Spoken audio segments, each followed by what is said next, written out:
Selamat pagi jemaat yang dikasihi Tuhan. Shalom. Mari kita menyiapkan hati dan hidup kita pada pagi hari ini untuk kita boleh datang bersama-sama di hadapan Tuhan menghadap hadirat-Nya. Kita boleh bersyukur karena sungguh anugerah Tuhan yang luar biasa. Kalau kita masih diberikan tubuh yang sehat, kesempatan oleh Tuhan pada pagi hari ini untuk beribadah dan melayani Tuhan, itu adalah semua karena kemurahan Tuhan dalam hidup kita. Oleh sebab itu saya undang jemaat untuk kita bangkit berdiri bersama-sama. Kita masuk dalam hadirat Tuhan dengan bersaat teduh sejenak.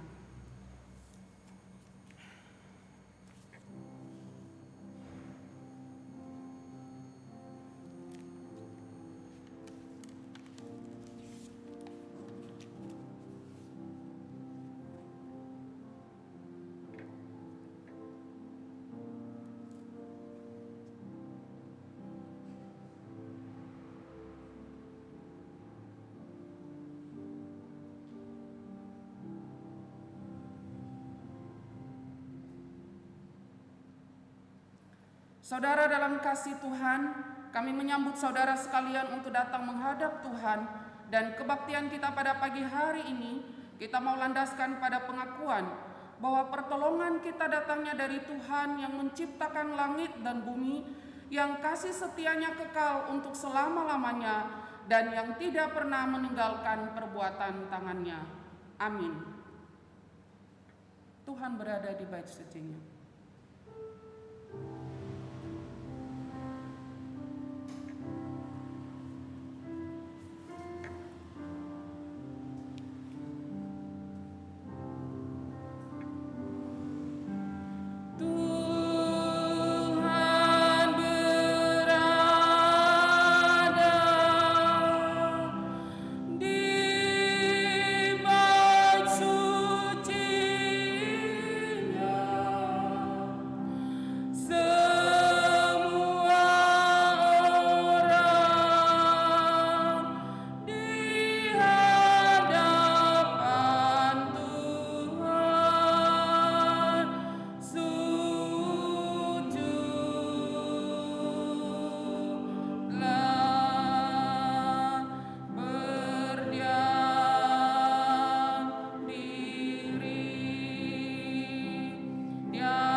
Saudara-saudara, ikutilah teladanku dan perhatikanlah mereka yang hidup sama seperti kami yang menjadi teladanmu. Hormat diberi.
Bersama pujian dan ibadat kepada Tuhan. Kita akan baca bergantian. Allah itu roh, dan barang siapa menyembah Dia harus menyembahnya dalam roh dan kebenaran. Jiwaku memuliakan Tuhan dan hatiku bergembira karena Allah Juru Selamat. Kiranya segala kemuliaan, hormat dan pujian kembalikan kepada Allah yang bersemayam di tempat yang maha tinggi. Allah adalah terang, Jika kita hidup di dalam terang sama seperti Dia ada di dalam terang, maka kita beroleh persekutuan seorang dengan yang lain, serta bersekutu dengan Sang Putranya Yesus Kristus.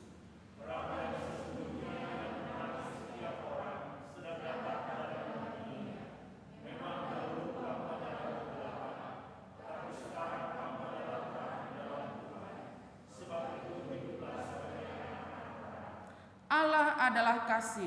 Lihatlah betapa besarnya kasih yang dikaruniakan Bapa kepada kita, sehingga kita disebut anak-anak Allah. Demikianlah kita ketahui kasih Kristus, yaitu bahwa Ia telah menyerahkan nyawanya untuk kita.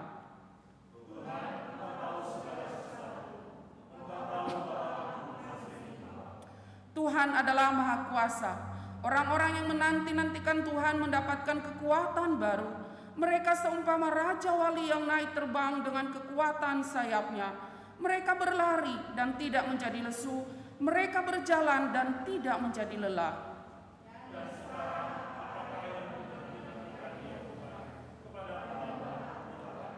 Allah kita adalah api yang menghanguskan. Maka beribadatlah kepada Allah menurut cara yang berkenan kepadanya dengan hormat dan takut.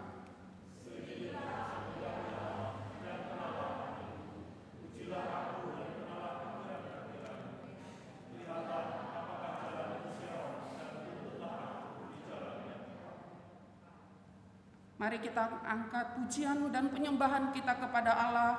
Biarlah kita senantiasa diingatkan bahwa Yesus begitu mengasihi kita.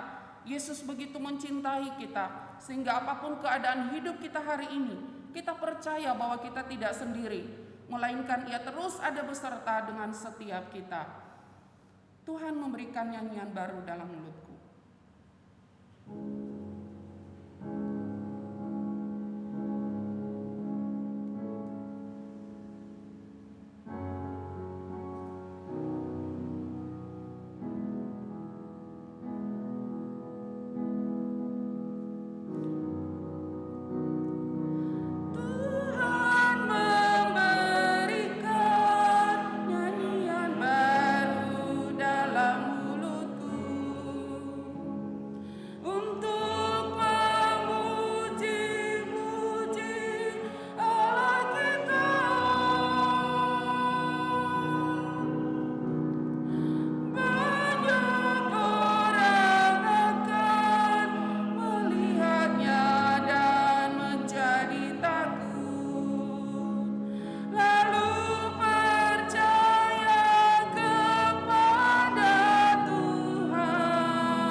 Sekali lagi.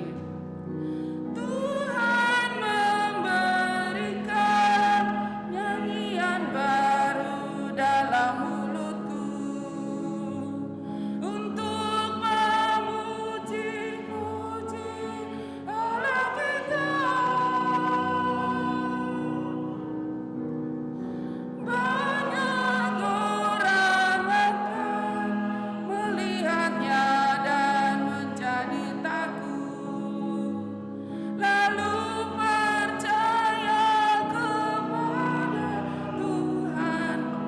Mandarin. To Yesus I want, to Yesus I need, to Yesus I come, setingkau suung, to Yesus I want, to Yesus I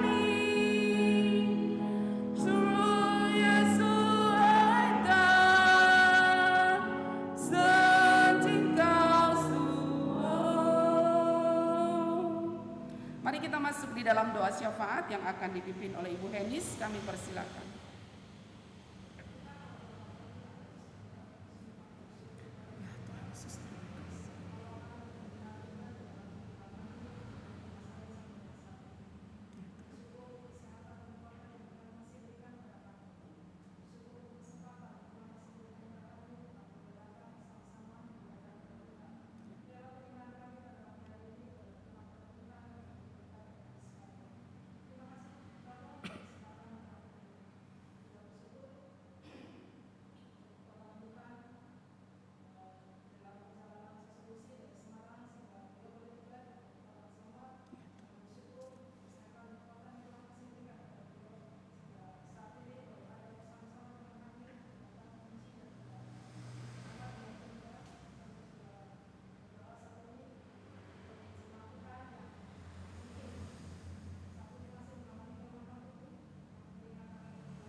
Amin. Terima kasih. Mari kita akan bersama-sama membaca Alkitab ya kita yang menjadi dasar renungan kita pada pagi hari ini, yang diambil di dalam Injil Lukas 3 ayat 21 sampai 22. Injil Lukas pasal 3 ayat 21 sampai 22, hanya 2 ayat saja, jadi saya ajak kita untuk baca bersama-sama. Ketika seluruh orang banyak itu telah dibaptis, dan ketika Yesus juga dibaptis dan sedang berdoa, terbukalah langit dan turunlah Roh Kudus dalam rupa burung merpati ke atasnya. Dan terdengarlah suara dari langit, "Engkaulah anakku yang kukasihi, kepadamulah aku berkenan." Jemaat, saya persilakan untuk duduk. Berkat-berkat Tuhan tentu kita tidak bisa menghitung, dan kita juga tidak bisa melihat berkat Tuhan hanya sebatas seberapa banyaknya uang yang kita peroleh saat ini, seberapa banyak harta dan kekayaan yang sudah kita berhasil kumpulkan hingga saat ini. Tetapi berkat Tuhan itu juga adalah bagaimana Tuhan memberikan kita kekuatan dan penghiburan ketika kita sedang dalam keadaan sedih. Bagaimana Allah memberikan pertolongan dalam setiap pergumulan dan kesulitan hidup setiap kita. Dan bagaimana Allah menyembuhkan kita ketika kita sedang sakit, dan bagaimana Allah masih memberikan kita hari-hari yang panjang untuk kita masih boleh bersama-sama dengan orang-orang yang kita cintai, baik itu keluarga kita, anak-anak kita, dan cucu-cucu kita. Begitu banyak berkat-berkat Tuhan dalam hidup kita, maka sudah selayaknya kita terus memuji-muji Dia dan bersyukur kepada Dia. Mari kita memberikan yang terbaik pada Tuhan pada pagi hari ini dengan memberikan persembahan, dan kita juga memuji-muji Dia berkat anak cucu.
Berdoa, kita serahkan persembahan kita kepada Tuhan dan minta kesediaan Bapak Bagio untuk memimpin kita dalam doa.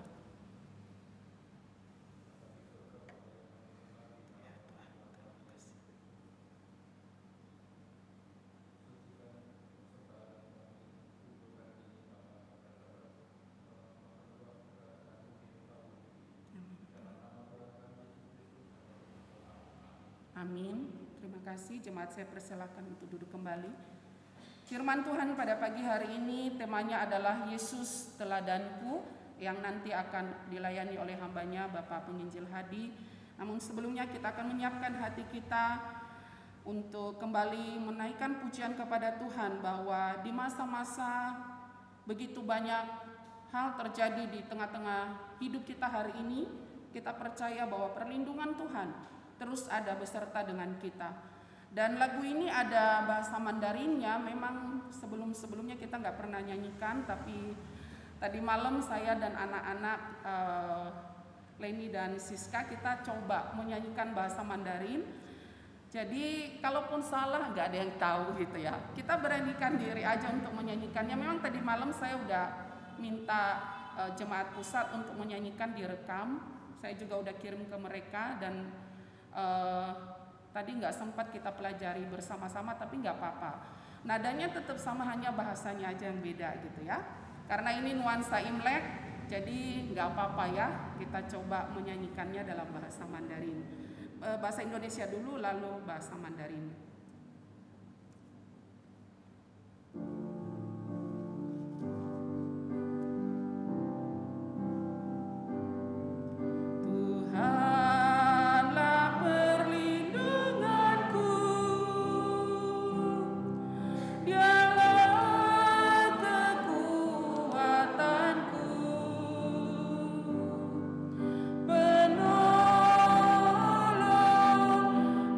Waktu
kepada hambanya, saya persilakan.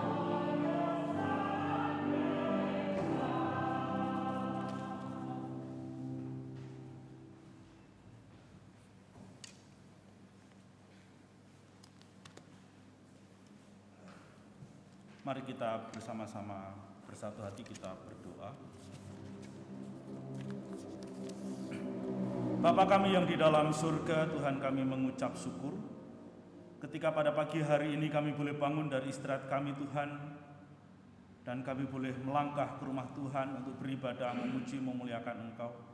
Kami sungguh bersyukur karena itu semua adalah anugerah yang Engkau berikan di dalam kehidupan kami, supaya di dalam hidup kami sebagai orang-orang tebusan-Mu, Tuhan, sebagai pengikut-pengikut-Mu, sebagai orang yang percaya kepadamu, Tuhan, kami boleh datang untuk memuji dan menyembah Engkau. Kiranya Tuhan, Engkau terus menaruh dalam hati kami roh yang senantiasa rindu untuk hidup bersekutu denganmu, Tuhan, untuk terus belajar kebenaran firman-Mu dan melakukannya di dalam kehidupan kami. Kami bersyukur untuk kebenaran firman-Mu yang boleh kami baca dan akan kami renungkan pada pagi hari ini. Kiranya Tuhan menolong kami untuk dapat mengerti, memahami, dan terlebih lagi untuk melakukan kebenaran firman-Mu dalam hidup kami. Urapi hamba-Mu yang penuh dengan kelemahan dan keterbatasan ini. Urapi bibir mulutnya ya Bapa, agar kebenaran firman Tuhan yang boleh disampaikan. Terima kasih Bapa, di dalam nama Tuhan kami Yesus kami berdoa dan mengucap syukur. Amin. Saudara-saudaraku yang dikasihi oleh Tuhan, Shalom. Tema kita hari ini yaitu Yesusku, teladanku. Saudara, di dalam hidup setiap kita tentunya membutuhkan yang namanya keteladanan ataupun contoh. Teladan itu sama dengan contoh, agar dengan adanya teladan ataupun contoh itu kita bisa mengikuti ataupun kita bisa meneladani ataupun menyontohkan untuk dilakukan, dipraktekkan di dalam kehidupan kita sehari-hari.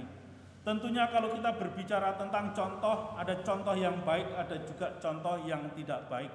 Ada contoh yang benar, ada juga contoh yang salah.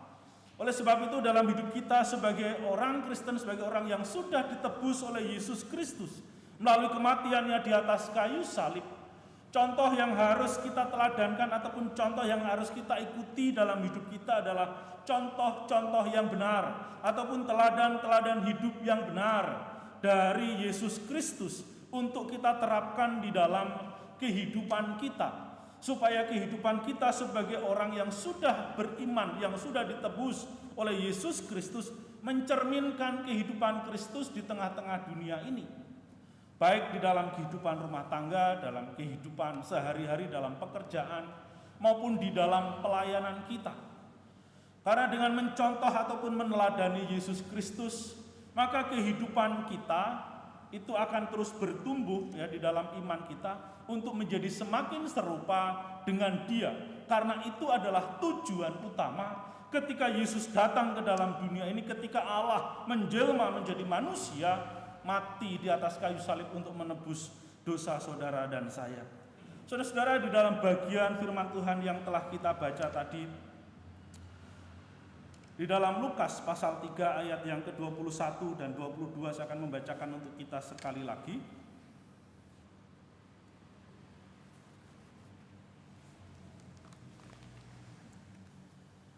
Ketika seluruh orang banyak itu telah dibaptis dan ketika Yesus juga dibaptis dan sedang berdoa, terbukalah langit dan turunlah Roh Kudus dalam rupa burung merpati ke atasnya, dan terdengarlah suara dari langit, "Engkaulah anakku yang kukasihi, kepadamulah aku berkenan." Saudara-saudaraku yang dikasihi oleh Tuhan, bagian firman Tuhan yang kita baca pada pagi hari ini yang terdiri dari 2 ayat ditulis oleh Lukas adalah bagian yang sangat penting. Bagaimana Allah di dalam Yesus Kristus itu telah memproklamirkan mengapa ataupun kenapa Yesus datang ke dalam dunia ini, memproklamirkan, memperkenalkan siapa Yesus yang sesungguhnya.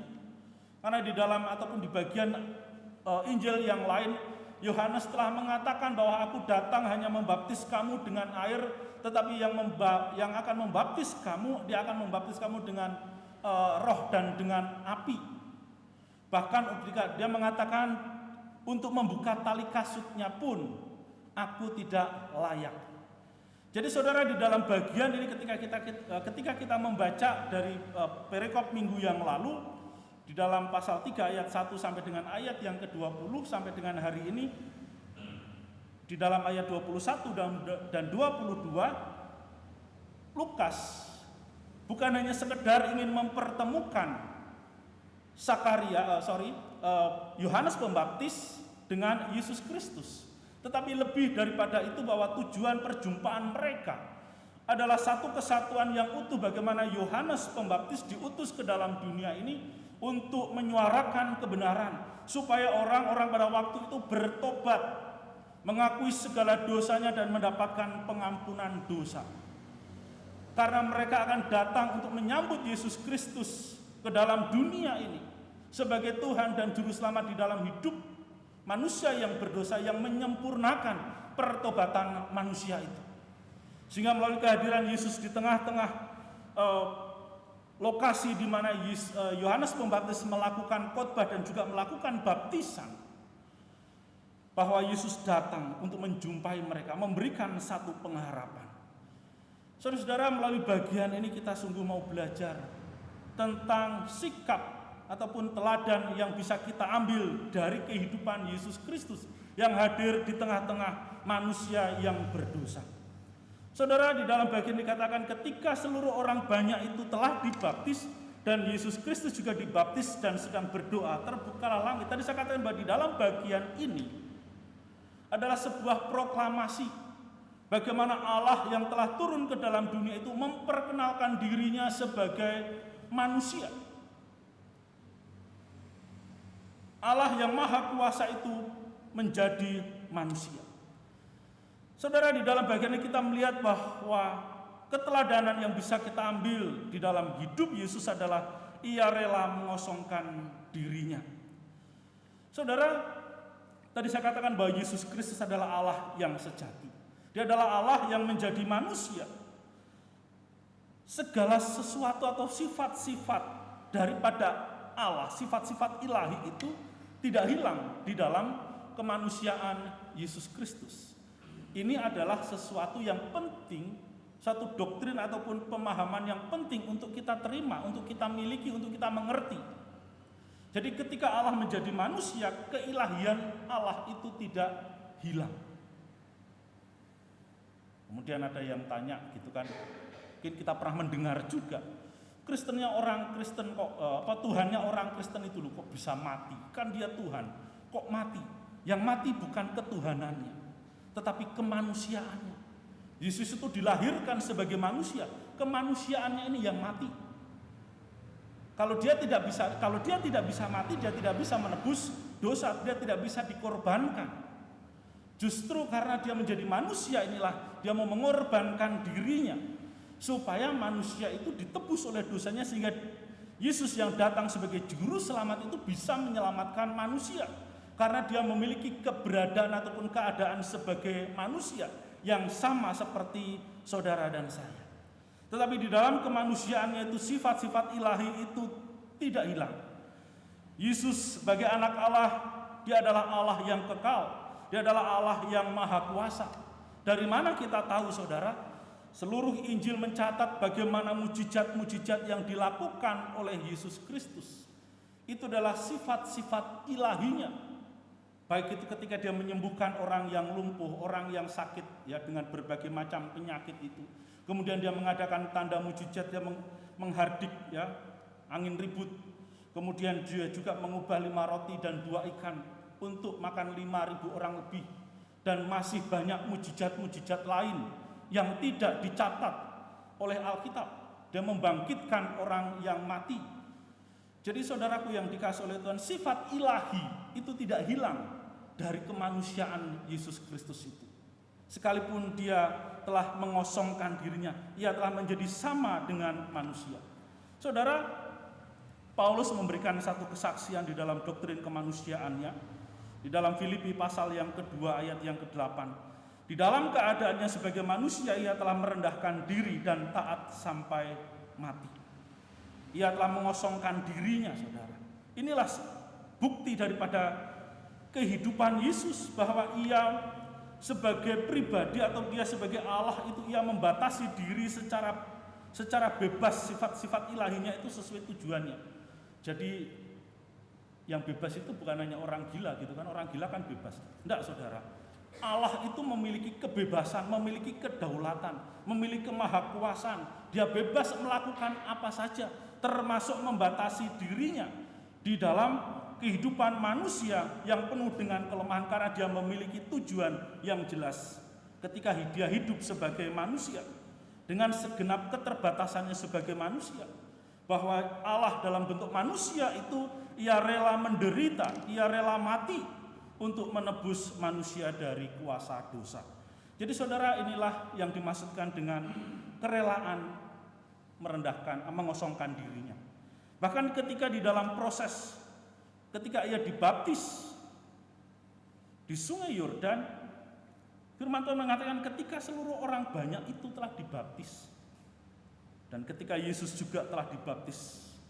Artinya apa? Yesus yang maha kudus, Yesus yang suci, dia ada di tengah-tengah manusia yang berdosa. Ia mengambil rupa seorang hamba. Ya, dia ada di tengah-tengah manusia yang berdosa karena di dalam bagian sebelumnya kita telah belajar bahwa orang-orang yang datang ke sana adalah orang-orang yang berdosa. Mereka datang untuk dibaptis. Mereka bertobat dari segala dosanya. Dan ada pemungut-pemungut cukai di sana, ada para prajurit yang mereka merasa ataupun mereka yang selama ini sudah berbuat dosa dan mereka ingin bertobat sehingga mereka datang untuk dibaptis. Lalu apakah Yesus datang itu untuk dibaptis untuk menghapus dosanya? Tidak, saudara, karena Yesus tidak berdosa. Tetapi mengapa Yesus perlu dibaptis? Di dalam Injil di bagian yang lain di dalam Matius ataupun Yohanes disebutkan bahwa tujuan pembaptisan Yesus adalah untuk menggenapi seluruh kitab suci, menghendaki melakukan apa yang Allah perintahkan. Engkau harus membaptis aku, Yohanes, karena apa yang kita lakukan ini untuk menggenapi perintah Tuhan, untuk melakukan apa yang sudah Tuhan firmankan. Jadi saudara, bukan untuk menghapus dosa, tetapi untuk melakukan apa yang Allah rancangkan di dalam kehidupan daripada Yesus Kristus, di dalam relasinya dengan Yohanes Pembaptis. Itu tujuan pertama. Tujuan yang kedua adalah untuk memulai sebuah pelayanan, yaitu Yesus Kristus datang ke dalam dunia ini sebagai imam besar untuk menjadi pengantara antara saudara dan saya.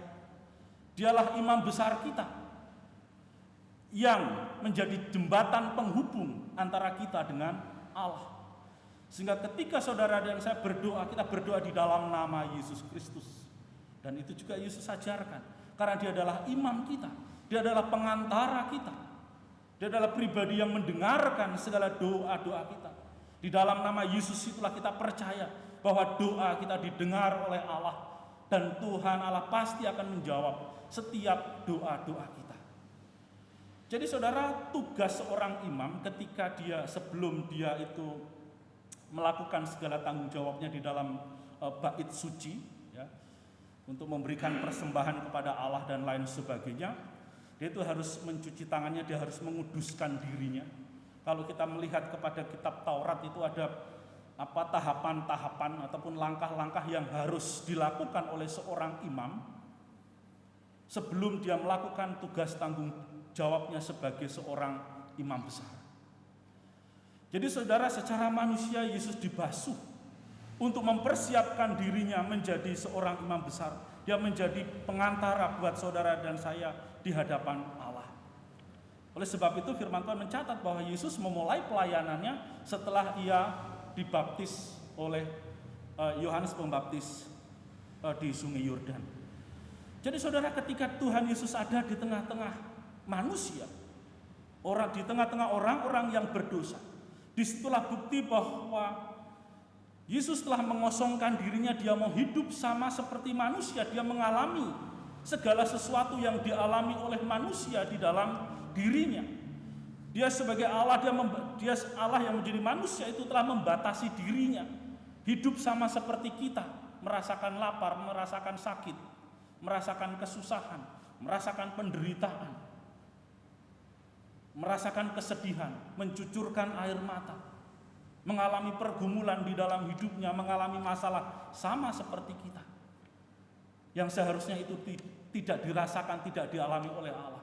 Tetapi Allah itu telah mengosongkan dirinya, mengambil rupa menjadi seorang hamba. Saudara, apa sih yang dimaksudkan dengan mengambil rupa seorang hamba? Dari ketika Allah itu menjadi manusia. Saudara, hamba itu sama dengan budak.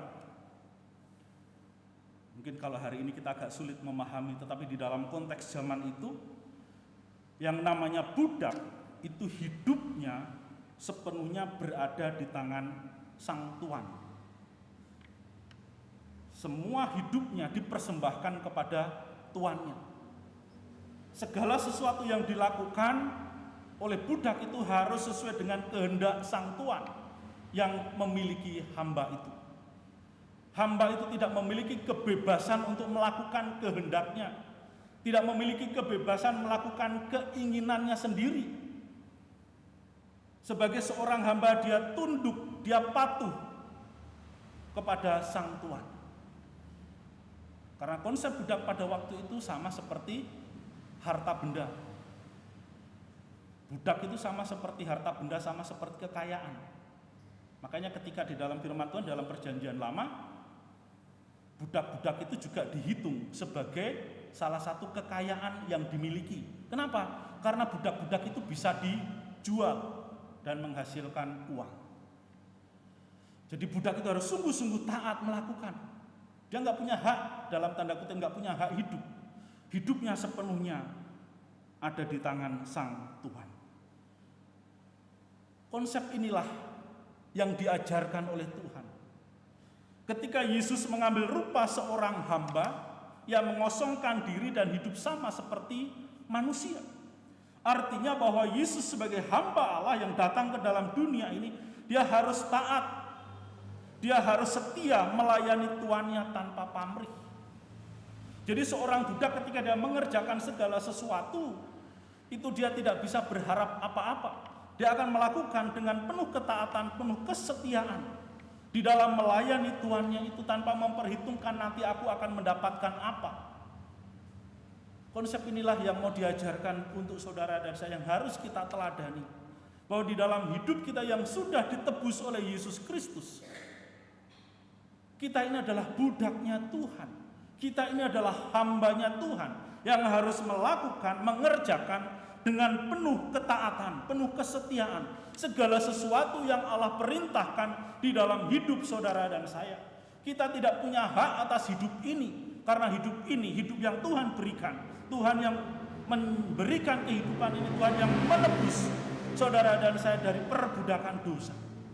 Jadi saudara dan saya ini dipanggil menjadi orang Kristen untuk percaya kepada Yesus Kristus dengan sungguh-sungguh sebagai budaknya, sebagai hambanya yang tidak punya hak apa-apa selain melakukan dengan penuh ketaatan dan kesetiaan apa yang Tuhan Allah mau untuk kita kerjakan di tengah-tengah dunia ini. Saudaraku yang dikasihi oleh Tuhan, inilah kehidupan kita. Tuhan Yesus sudah memberikan teladan di dalam kehidupan kita, di dalam mengosongkan dirinya. Dan kita sebagai orang Kristen pun, kita harus senantiasa mengosongkan diri bahwa kita ini bukan siapa-siapa. Kita ini adalah budak. Oleh sebab itu saudara, kenapa kita harus mengosongkan diri di dalam hidup kekristenan kita?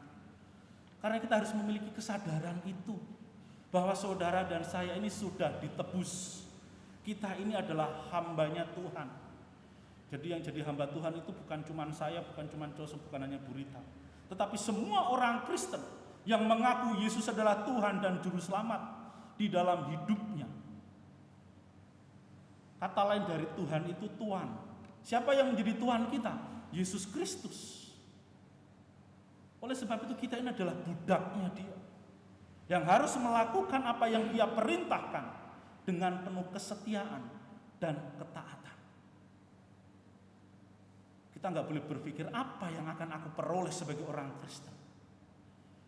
Saudara, di dalam iman hanya ada satu hal yang kita peroleh, yaitu anugerah keselamatan itu yang sudah Tuhan berikan. Itu yang harus saudara dan saya hidup. Oleh sebab itu, di hadapan Tuhan kita adalah sama. Kita adalah sama-sama hamba, sama-sama budak yang harus melakukan apa yang Tuhan kehendaki. Oleh sebab itu kita memiliki status yang sama, maka di dalam hidup kekristenan kita tidak boleh menganggap diri kita ini lebih hebat dari orang lain. Kita tidak boleh menganggap bahwa kita ini lebih mulia dari orang lain. Kita tidak boleh menganggap bahwa diri kita ini lebih berharga dari orang lain. Kita semua sama di hadapan Tuhan sebagai manusia yang berdosa, yang membutuhkan anugerah keselamatan. Oleh sebab itu saudara, jadilah orang Kristen yang hidup taat, hidup setia di dalam mengikut Tuhan. Sama seperti Kristus yang telah mengosongkan diri, mengambil rupa menjadi seorang hamba. Ia taat, setia sampai kapan? Sampai mati di atas kayu salib. Itulah yang harus saudara dan saya teladani. Ketika saudara dan saya dipanggil, berikan anugerah keselamatan menjadi budak Tuhan yang harus hidup untuk memuliakan Tuhan. Oleh sebab itu marilah kita menjadi orang-orang Kristen yang mau hidup taat dan setia di dalam mengikuti Tuhan, setia di dalam beribadah, setia di dalam melayani Tuhan, setia di dalam memberitakan Injil. Saudara, ini adalah satu tanggung jawab utama dalam hidup kita sebagai hamba Tuhan. Siapa hamba Tuhan? Siapa hamba Tuhan? Kita semua hamba Tuhan harus memberitakan Injil. Jadi tugas memberitakan Injil itu bukan hanya terbatas kepada hamba Tuhan penuh waktu. Semua orang Kristen adalah hamba Tuhan yang bertanggung jawab memberitakan Injil, menghidupi Injil di dalam hidupnya. Saudara dan saya mengenal jalan keselamatan, mengenal Injil itu, supaya kita memberitakan Injil. Jadi jangan menganggap, oh aku sudah datang ke gereja, aku sudah memberikan persembahan, biarkan itu Bu Rita, Bu Lucy, Pak Hadi yang memberitakan Injil. Enggak saudara, tugas memberitakan Injil itu adalah tugas kita bersama-sama. Dan itu adalah tugas utama kita sebagai orang Kristen, sebagai hamba Tuhan. Oleh sebab itu mari kita melakukan panggilan kita ini dengan taat dan setia di dalam memberitakan Injil Tuhan. Kita tidak perlu takut dan gentar. Kita harus setia dan taat melakukan apa yang Tuhan perintahkan. Sampai kapan saudara? Sama seperti Kristus. Dia taat dan setia sampai mati. Demikian juga dalam hidup saudara dan saya. Kita harus menjadi orang Kristen yang hidup di dalam ketaatan, kesetiaan melakukan firman Tuhan sampai mati. Karena Yesus adalah teladan kita. Kemudian keteladanan kedua yang bisa kita teladani dari Yesus Kristus adalah ia rela merendahkan diri. Saudara, di dalam ayat yang ke-21 bagian terakhir di situ, Yesus juga dibaptis dan sedang berdoa. Saudara, ini satu bagian. Bagian lain adalah yang sering ditanyakan orang adalah, ataupun yang mungkin juga pernah kita tanyakan, ketika Yesus memiliki kehidupan berdoa, rutin berdoa, di mana salah satu tempat adalah Taman Getsemani. Karena firman Tuhan mengatakan setiap pagi, pagi-pagi benar Yesus datang, Yesus pergi ke Taman Getsemani. Salah satu tempat favorit Yesus untuk apa? Untuk berdoa. Saudara, berdoa adalah menurut pemahaman saya, berdoa adalah salah satu sifat ataupun sikap di mana kita mau belajar untuk rendah hati. Memiliki kerelaan untuk rendah hati, yaitu dengan berdoa. Di dalam bagian ini, satu kata ini, kita juga mau belajar. Yesus sedang berdoa ketika dia sedang dibaptis. Isi doanya apa? Kita tidak tahu. Karena firman Tuhan tidak menuliskannya. Kalau doa Yesus di Taman Getsemani itu ditulis. Apa isi doanya? Di dalam bagian ini Penginjil Lukas tidak mencatat apa sih isi doa Tuhan Yesus. Tetapi yang saya mau tekankan ataupun Injil yang mau ditekankan oleh Lukas di situ menunjukkan bahwa isi doanya bukanlah sesuatu yang penting, tetapi sifat ataupun sikap berdoanya. Inilah yang penting. Saudara, Injil Lukas dalam tanda kutip berbeda dengan Injil-Injil yang lain. Injil Lukas ketika kita membaca secara keseluruhan, ia menekankan ataupun mengajarkan ataupun dia menulis tentang dari sisi kemanusiaan Yesus. Injil Lukas, penulis Injil Lukas di dalam tulisannya, di dalam menyoroti diri Tuhan Yesus, lebih menekankan ataupun menyoroti sisi kemanusiaannya. Jadi sisi manusianya yang diekspos, sisi kemanusiaan yang banyak ditulis, sisi kemanusiaan Yesus yang banyak disampaikan di dalam Injil Lukas ini. Hal itu memberikan satu pengajaran kepada saudara dan saya bahwa hidup kita sebagai manusia, sebagai orang yang sudah di dalam Yesus Kristus, ketika kita mau meneladani kehidupan Yesus, maka kita juga harus memiliki kehidupan yang berdoa. Karena kehidupan yang berdoa adalah salah satu ciri bagaimana saudara dan saya belajar merendahkan diri. Dan itu nggak ada yang menilai. Siapa yang menilai kita adalah orang yang rendah hati? Merendahkan diri itu sama dengan merendahkan hati. Siapa yang bisa menilai kita? Manusia tidak bisa menilai. Tetapi ketika saudara dan saya mau berdoa, ketika kita memiliki kehidupan yang berdoa, maka di sanalah sifat itu akan muncul, sifat itu akan terus-menerus diasah. Karena seseorang yang datang kepada Tuhan melalui doa, dia adalah orang yang merendahkan diri di hadapan Tuhan. Itulah yang dilakukan oleh Yesus ketika dia mengambil rupa seorang hamba. Dia menunjukkan sifat rendah hatinya. Sekalipun tadi saya katakan bahwa sisi ilahinya tidak hilang, kekuatan keilahiannya tidak hilang dari kemanusiaan Yesus. Tetapi dalam gambaran dia sebagai manusia, dalam keadaannya sebagai manusia, ia mau menjadi pribadi yang rendah hati. Ia mau menjadi pribadi yang mau merendahkan diri di hadapan Tuhan dengan berdoa. Sifat inilah yang bisa kita lihat, yang bisa kita pelajari, kita baca dari kehidupan Yesus. Bahwa di sepanjang kehidupannya, ia mau melayani manusia yang berdosa. Ia mau taat untuk melakukan tugas dan tanggung jawabnya untuk melayani manusia yang berdosa, untuk mengasihi manusia yang berdosa, untuk senantiasa membuka tangannya, membuka hatinya, menerima semua manusia yang berdosa datang kepadanya. Kemudian kita juga bisa melihat bahwa di dalam kerendahan hatinya itulah Yesus datang ke dalam dunia bukan untuk mencari orang yang benar, tetapi untuk mencari orang yang berdosa. Artinya, di dalam keadaan manusia, dia menerima semua orang yang mau percaya kepada Tuhan, yang mau mendengarkan Injilnya, yang mendatangi siapa saja supaya orang itu mendengarkan Injil. Saudaraku yang dikasihi oleh Tuhan,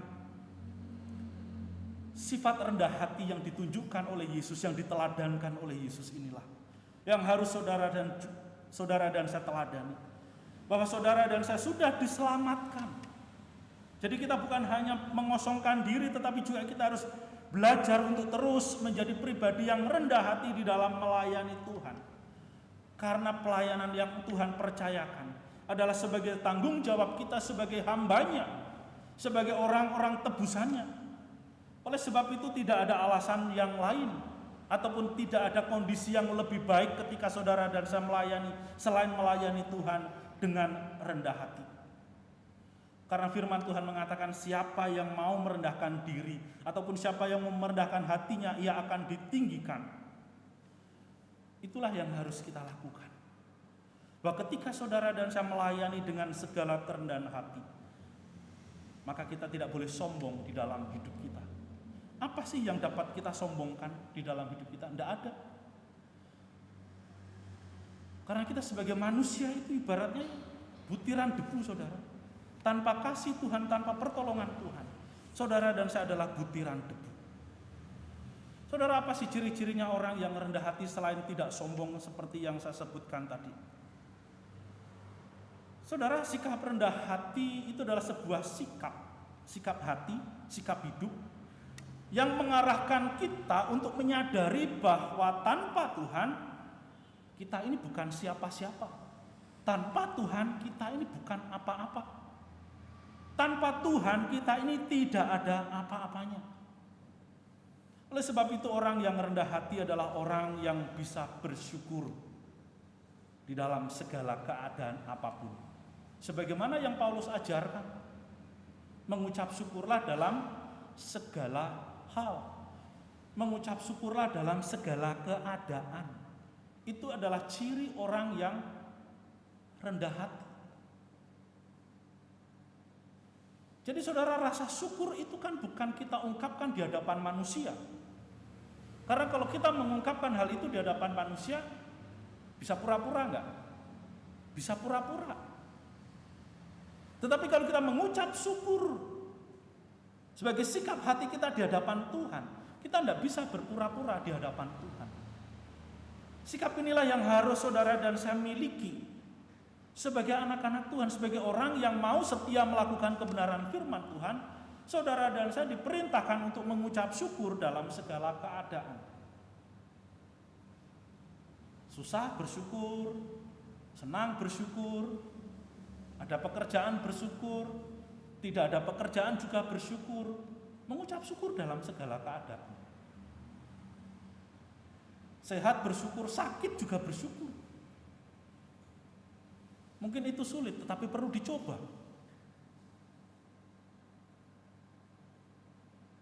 Kalau saudara sakit itu, cobalah untuk bersyukur. Jadi bukan hanya dalam keadaan baik-baik saja kita bersyukur, tetapi dalam keadaan susah. Cobalah untuk bersyukur.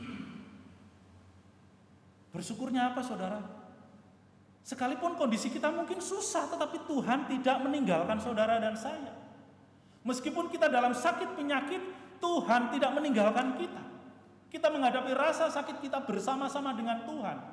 Karena orang yang bersyukur itu adalah orang yang menganggap, orang yang merasakan kehadiran Tuhan di dalam hidupnya. Bahwa dalam keadaan susah sengsara Tuhan tidak meninggalkan kita. Dan itulah yang dialami oleh Rasul Paulus. Dia memberikan satu teladan di dalam hidup saudara dan saya, bukan hanya Yesus, tetapi murid-murid Yesus, pengikut-pengikut Yesus. Dan juga itu berlaku buat saudara dan saya. Mengucap syukur dalam segala keadaan. Karena kita ini bukan apa-apa, bukan siapa-siapa tanpa Tuhan. Dalam keadaan susah bersyukurlah kepada Tuhan. Karena Tuhan tidak meninggalkan kita. Dan orang yang rendah hati adalah orang yang mempertaruhkan hidup dan masa depannya kepada kuasa Allah. Jadi saudara, kesadaran kalau kita ini bukan siapa-siapa, kita bukan apa-apa, maka penting sekali untuk mempertaruhkan seluruh kehidupan kita, masa depan kita kepada kuasa Tuhan. Karena Tuhanlah yang berkuasa atas hidup saudara dan saya. Kita tidak bisa. Kita boleh berencana, tetapi kita tidak bisa menentukan. Oleh sebab itu, ketika kita berdoa, ketika kita menyerahkan akan masa depan kita kepada Tuhan, Tuhanlah yang akan memimpin. Manusia boleh berencana, tetapi Tuhanlah yang menentukan. Oh ya, nanti tahun sekian aku mau begini, aku mau buat ini dan itu. Boleh saudara, enggak berdosa, enggak berdosa. Orang punya rencana untuk masa depannya. Aku akan belajar dengan sungguh-sungguh. Aku akan belajar mati-matian. Supaya seluruh nilaiku bagus, supaya aku nanti jadi A, jadi B, jadi C, dan lain sebagainya. Tetapi kalau tanpa melibatkan Tuhan, itu semua akan menjadi sia-sia. Saudara, saya teringat dengan, saya lupa namanya, waktu Pak SBY jadi presiden, dia mendapatkan surat. Dan surat itu sifatnya terbuka. Ada seorang pemuda yang ya belum tua gitu ya. Dia itu minta izin supaya dia itu diizinkan untuk eutanasia. Eutanasia itu adalah suntik mati. supaya dia dilegalkan, dia mau melakukan itu. Kenapa? Karena hidupnya itu penuh dengan kesulitan. Dia merasa bahwa hidupnya itu kacau, tidak ada masa depan dan lain sebagainya. Dan saudara, ketika orang itu ditelusuri, dia adalah salah satu lulusan terbaik Universitas Indonesia, UI. Masuk UI itu susah setengah mati. Karena lulusan-lulusan UI itu dianggap orang-orang yang brilian, orang-orang yang pintar, orang-orang yang cerdas, orang-orang yang akan memiliki masa depan yang sangat baik, sangat gemilang. Kita bisa cek pejabat-pejabat di Indonesia yang lulusan UI itu siapa aja. Jadi orang-orang hebat, jadi orang-orang top. Tapi ini ada lulusan UI, lulus dengan cum laude, artinya itu nilai tertinggi, nilai terbaik, jadi pengangguran. Sampai minta untuk disuntik mati. Jadi saudara, menyerahkan masa depan ke dalam tangan Tuhan itu adalah sesuatu yang penting. Menunjukkan bahwa kita mau rendah hati di hadapan Tuhan. Aku ini bukan siapa-siapa. Masa depanku ada di tangan Tuhan. Tuhanlah yang menentukan segala sesuatu. Tuhanlah yang berkuasa atas hidup saya. Bukan kita yang berkuasa atas hidup kita sendiri. Tidak, saudara. Tetapi Tuhanlah yang berkuasa. Orang yang merendahkan diri adalah orang yang mengandalkan Tuhan. Dia hidup takut akan Tuhan dan hormat kepada Tuhan. Orang yang hidup takut akan Tuhan adalah orang yang dapat membangun relasi dengan orang lain. Itulah yang Yesus teladankan. Sehingga ia bisa bekerja sama dengan semua orang. Para rasul, murid-muridnya bukanlah orang-orang yang terdidik, bukanlah orang-orang yang pandai, yang berpendidikan tinggi, enggak. Tetapi orang-orang yang sederhana. Tetapi Yesus juga bisa memakai pemungut cukai untuk menjadi rasulnya, untuk menjadi muridnya. Saudara, Yesus melibatkan semua orang di dalam pelayanan. Sebagai satu gambaran sebuah gereja, bahwa gereja itu harus kita sebagai anggota gereja, kita harus bisa bekerja sama dengan orang lain. Kita tidak menganggap lebih rendah ataupun lebih tinggi dari orang lain. Kita semua sama, harus bekerja bersama-sama di dalam membangun relasi dengan orang lain, di dalam pelayanan, dan juga di dalam hal-hal yang lainnya, dalam pekerjaan kita, dalam rumah tangga kita. Kita harus bisa bekerja sama dengan orang lain di dalam membangun rumah tangga. Istri kita atau suami kita itu kan orang lain. Kita harus bisa bekerja bersama-sama, diikat dalam satu ikatan pernikahan untuk membangun sebuah rumah tangga, hidup bersama-sama, jalan bersama-sama, susah senang bersama-sama. Keluarga adalah gambaran gereja yang terkecil. Kalau keluarga kita udah berantakan, bagaimana kita mau pelayanan? Di mana di dalamnya kita bekerja sama dengan orang lain yang bukan siapa-siapa. Dengan istri atau suami sendiri aja kita tidak bisa bekerja sama. Jadi saudara, bekerja sama dalam pelayanan itu harus dimulai di dalam relasi kita dengan Tuhan, dan bagaimana relasi kita dengan anggota keluarga kita di dalam membangun rumah tangga itu. Kemudian saudara, di dalam bagian ini kita juga bisa belajar kepada Yesus tentang hal ataupun bekerja bersama-sama. Saudara, di dalam ayat yang ke-22, di situ dikatakan, dan turunlah Roh Kudus dalam rupa burung merpati ke atasnya, dan terdengarlah suara dari langit, engkaulah anakku yang kukasihi, kepadamulah aku berkenan. Jadi saudara, di dalam ayat 22 ini adalah proklamir, ya, pemberitahuan tentang siapa Yesus. Di mana Yesus setelah dibaptis, ya, kemudian dia keluar dari air, kemudian Roh Kudus turun dalam bentuk burung merpati, itu adalah Roh Kudus. Kemudian ada suara dari langit, yaitu suara Allah Bapa, dan berkata, engkaulah anakku yang kukasihi, kepadamulah aku berkenan. Kata-kata ini sebetulnya sudah dicatat di dalam kitab Mazmur maupun juga di dalam kitab-kitab yang lainnya. Memproklamirkan siapa Yesus yang sesungguhnya. Dan di dalam bagian ini muncul doktrin, Tritunggal. Kata Tritunggal memang tidak ada. Di dalam Alkitab tidak ada kata Tritunggal. Tetapi doktrin Tritunggal tentang Allah yang satu dalam bentuk tiga pribadi itu diwujudkan di dalam bagian ini. Bahwa Yesus sebagai anak, Allah pribadi Allah yang kedua, kemudian Roh Kudus, kemudian ada suara dari surga. Saudara, secara singkat saya mau katakan bahwa pelayanan yang dilakukan oleh Tuhan Yesus dalam kondisinya sebagai manusia, dalam keadaannya sebagai manusia, sekalipun sifat keahlian itu tidak hilang, tetapi di dalam bagian ini Lukas mau mengajarkan kepada kita bahwa Allah Tritunggal itu bekerja bersama-sama di dalam karya keselamatan manusia. Allah Tritunggal itu tidak meninggalkan Yesus seorang diri dalam kemanusiaannya melakukan tugas dan tanggung jawabnya. Karena tadi saya katakan bahwa ketika Yesus menghadapi berbagai masalah di dalam kehidupan, ketika dia di dalam pelayanannya, bagaimana ia harus menyembuhkan orang, melakukan mujizat, Allah bekerja melaluinya. Disitulah menunjukkan bahwa Allah itu tidak meninggalkan dia, ketritunggalan Allah itu tidak terlepas satu dengan yang lainnya. Mungkin ada juga yang tanya, lah kalau Allah jadi manusia surga kosong dong? Allah itu maha kuasa, Allah itu maha hadir. Dia tidak bisa dibatasi oleh ruang dan waktu. Artinya apa saudara? Bekerja bersama-sama di dalam menyelamatkan manusia. Itu adalah karya Allah yang sempurna, karya Allah yang utuh, tidak terpisah-pisah. Bahwa hanya Yesus yang menyelamatkan manusia dari dosa. Enggak. Lalu siapa yang membangkitkan Yesus? Apakah Yesus bangkit sendiri? Enggak. Itu adalah karya Allah, Allah Tritunggal, yang membangkitkan Yesus dalam kemanusiaannya sebagai manusia.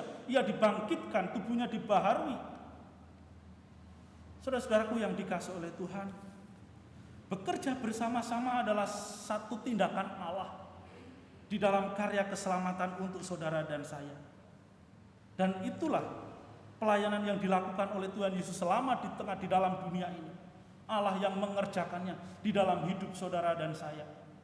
Bahwa sampai hari ini Allah Tritunggal tetap bekerja, Allah Tritunggal tetap berkarya di dalam kehidupan kita. Melalui gerejanya Allah bekerja. Oleh sebab itulah gereja sebagai tubuh Kristus harus terus-menerus belajar untuk bekerja sama. Karena itulah yang Tuhan kehendaki. Gereja tidak boleh dipisah-pisahkan. Gereja tidak boleh digolong-golongkan. Gereja adalah satu kesatuan yang utuh yang harus bekerja bersama-sama membawa misi Tuhan. Apa misi Tuhan untuk manusia? Pemberitaan Injil, saudara. Karena Injil adalah kabar baik. Karena Injil adalah kabar keselamatan.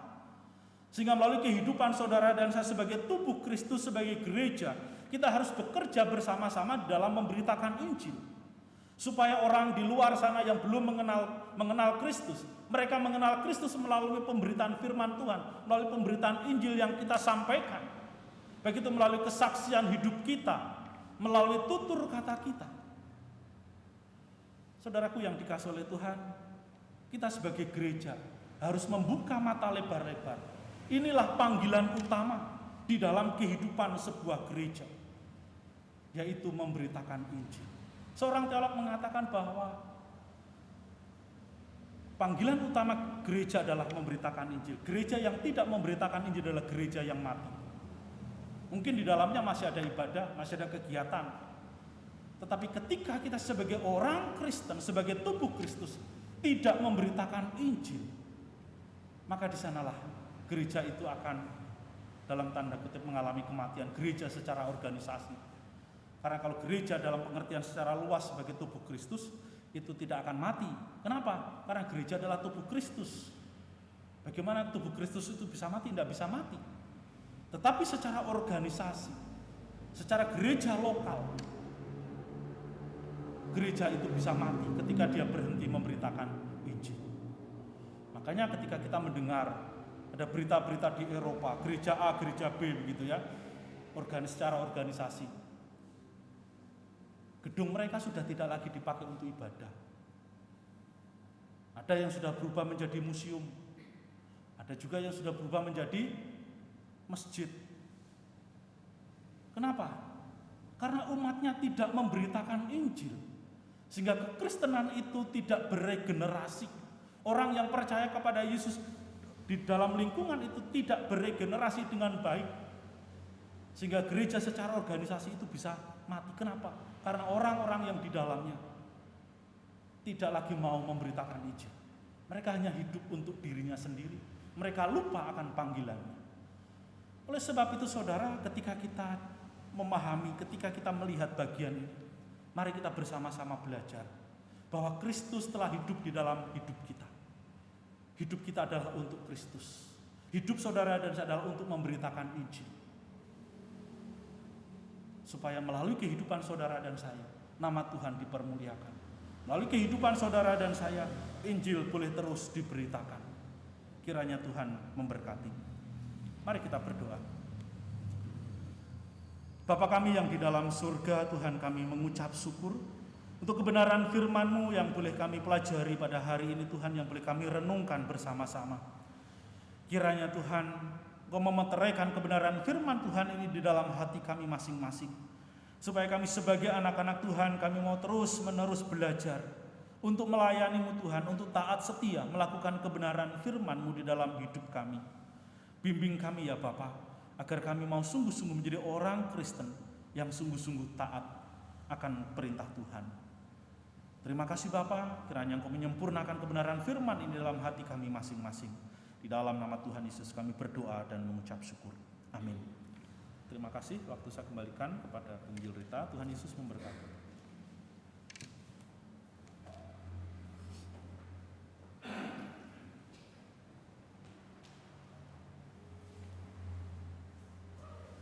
Terima kasih kepada Bapak Penginjil Hadi untuk pelayanannya. Tuhan Yesus kiranya memberkati.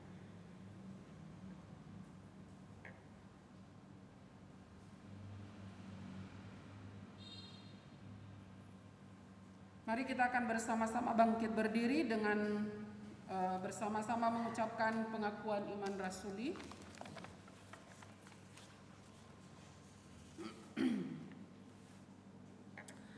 Aku percaya kepada Allah, Bapa yang Maha Kuasa, Khalik langit dan bumi, dan kepada Yesus Kristus, Anaknya yang tunggal, Tuhan kita, yang dikandung daripada Roh Kudus, lahir dari anak darah Maria, yang menderita sengsara di bawah pemerintahan Pontius Pilatus, disalibkan, mati dan dikuburkan, turun ke dalam kerajaan maut.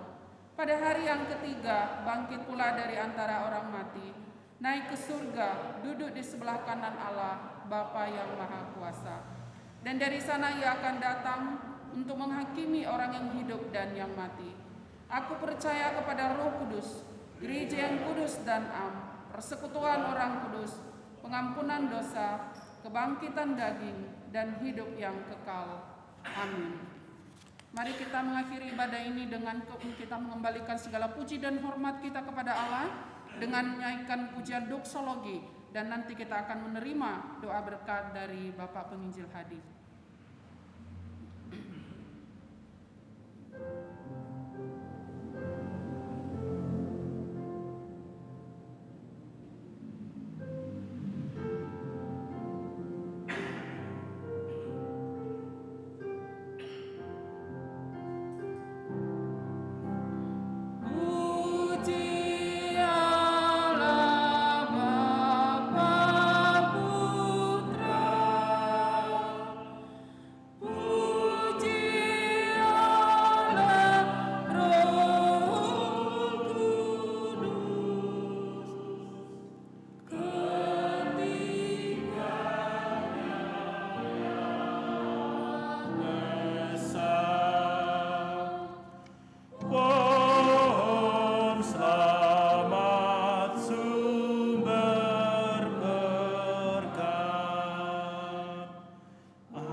Segala pujian, hormat, serta syukur kami kembalikan kepadamu ya Allah, karena Engkau sudah memimpin dan memberkati jalannya ibadah kami pada pagi hari ini, dari awal pertengahan sampai akhirnya.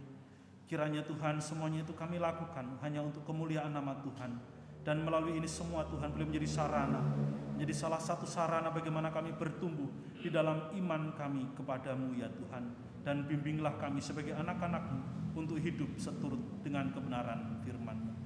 Jemaat yang dikasihi oleh Tuhan, pulanglah, kembalilah di dalam kehidupanmu sehari-hari dan lakukanlah kebenaran firman Tuhan di dalam seluruh kehidupanmu dan terimalah berkat-Nya. Kiranya Tuhan memberkati engkau dan melindungi engkau. Kiranya Tuhan menyinari engkau dengan wajah-Nya dan memberi engkau kasih karunia. Kiranya Tuhan menghadapkan wajah-Nya kepadamu dan memberi engkau damai sejahtera dari sekarang sampai selama-lamanya. Amin.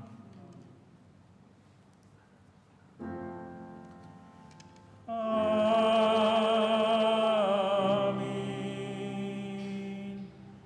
Amin.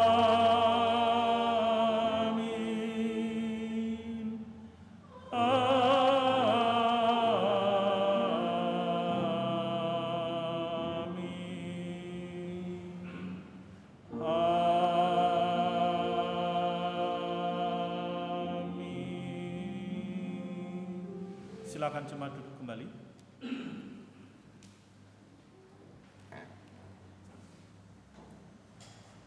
Beberapa warta jemaat yang akan saya bacakan untuk kita pada pagi hari ini. Sebelumnya saya mengucapkan terima kasih kepada anak-anak Tuhan yang sudah terlibat melayani dalam ibadah pada pagi hari ini. Kiranya Tuhan Yesus memberkati. Jadwal pelayanan minggu depan tanggal 20 Februari, liturgis adalah Ibu Karsia, doa syafaat adalah Saudari Leni, petugas pelayanan Saudari Gracia, dan doa syukur. Lalu LCD Saudara Arnes, keyboard Saudari Leni Lidiawati. Lalu ada pengumuman tambahan, gereja kita akan mengadakan pelatihan EE atau EE ini adalah penginjilan, dan kita akan bergabung dengan POSPI Surabaya yang akan dilaksanakan pada tanggal 14 sampai 16 Februari. Ini ada 2 tahap nantinya ya. Jadi ini baru tahap pertama, yaitu tanggal 14 sampai 16 Februari pukul 6 sore. Jadi bagi saudara-saudari jemaat yang terbeban untuk bisa dibekali bagaimana sih kita bisa caranya kita menginjili orang. Nah, saudara-saudari boleh ikut pelatihan ini. Dan nanti ada tahap berikutnya yang akan diumumkan pada minggu selanjutnya. Lalu minggu depan tanggal 20 Februari juga setelah ibadah ada rapat hamba Tuhan dan majelis untuk membahas persiapan Paskah. Demikian, saya undang kita untuk bangkit berdiri, kita menyanyikan pujian Immanuel dan memberi salam jauh kepada saudara-saudari.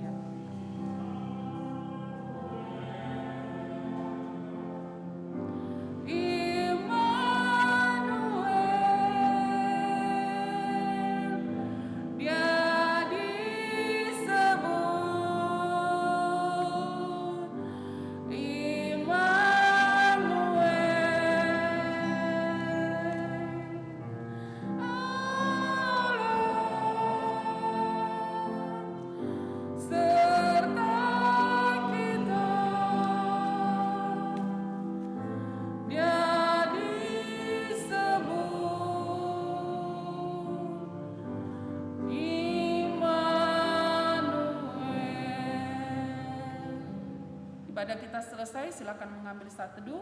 Selamat hari Minggu, Tuhan Yesus memberkati.